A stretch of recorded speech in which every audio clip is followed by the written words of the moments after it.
Mandate, the Mandate 2025 Midterm Election.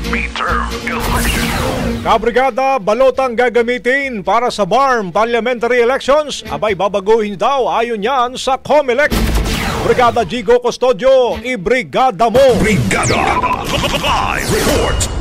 May ilang pagbabago na gagawin ng Commission on Elections sa opisyal na balotang gagamitin para sa BARM Parliamentary Elections. Sa kapihan sa Manila Bay News Forum, sinabi ni COMELEC Chairman George Erwin Garcia na kabilang sa mga pagbabagong ito ang paglalagay ng larawan ng mga kandidato maging ang logo ng kanilang partido.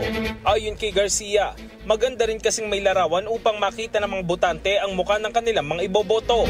Bukod dito, magkakaroon din ng option na none of the above sa balota.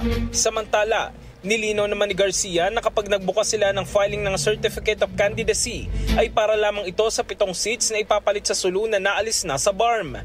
Kabilang sa mga ihahalal sa kauna-unahang parliamentary elections ay para sa political party at representative at hindi mo na ihahalal ang para sa sectoral representative. May 2.3 milyong botante sa BARM parliamentary elections na itinakda sa Oktubre. In the heart of changing lives, ito si Brigada Jigo Custodio ng 105.1 Brigada News of Manila, the Music and News of Brigada Balita Nationwide. Ang bahaging ito ay hatid sa atin ng Yamivit ES3 Syrup. Simulang tuparin ang pangarap ng iyong anak. And starting now,